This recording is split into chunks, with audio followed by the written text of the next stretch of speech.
Thank you, Mr. Chairman. Mr. Riley, the map you've brought paints a distressing picture.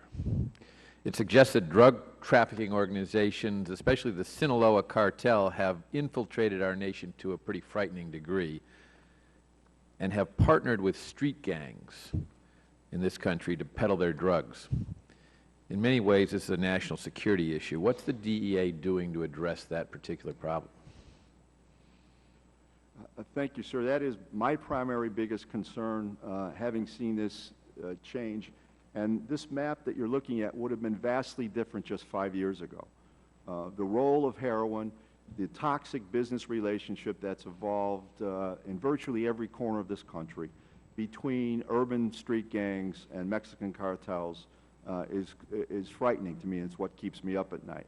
What we are doing better than we've ever done, sir, is connecting the dots. I can tell you that Chapo Guzman, for one, counts and plans on the fact that cops don't talk to cops, that the good guys aren't sharing information. And I can assure you we're doing that better now. So our ability to attack organizations and their tentacles as they begin to spread across the country has never been better. Are these drug trafficking organizations, by their nature, violent? There is no doubt in my mind, having done this job in cities across the country for 30 years, I've never seen violence connected to trafficking. And are these the people you're targeting? Many of them are parts of organizations that are extremely violent. How many drug possession offenders, meaning those who possess only enough for personal use, does the DEA refer for federal prosecution? In my experience, virtually none.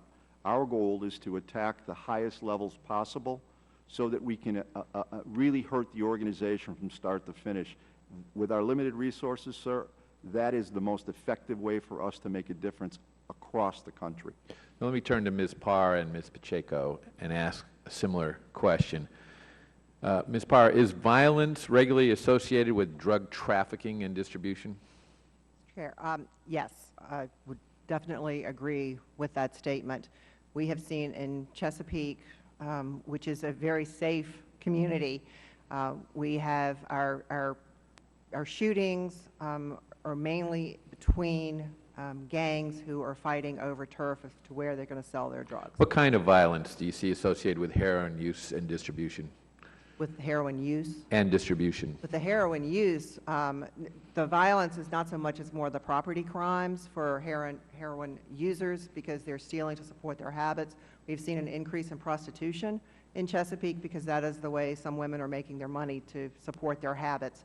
As far as the, distributing the heroin, again, that would be the gun battles that are on our city streets and in our neighborhoods that expose innocent people to the gunfire.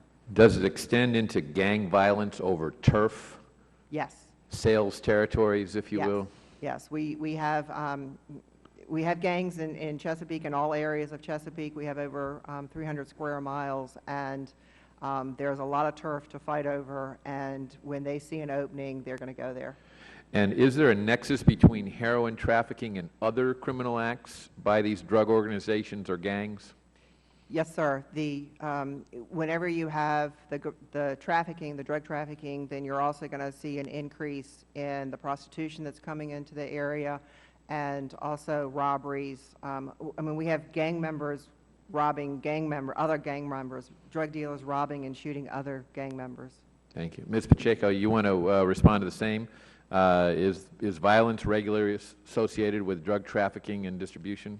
Yes, sir, it is, and it has become worse. And what kind of violence do you see in New Mexico?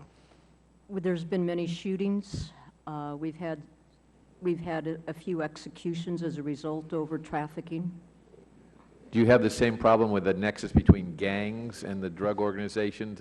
The gangs are their local sales organizations, if you will, for the Sinaloa cartel and other drug distribution organizations? We definitely are aware of the fact that drugs are, because we're a border state, we definitely see heroin coming in from Mexico fairly frequently, especially in northern New Mexico. I couldn't say specifically which cartel it's associated with, but we definitely see a lot of drugs coming in from the border, sir. Thank you very much. Thank you, Mr. Chairman. Okay, thank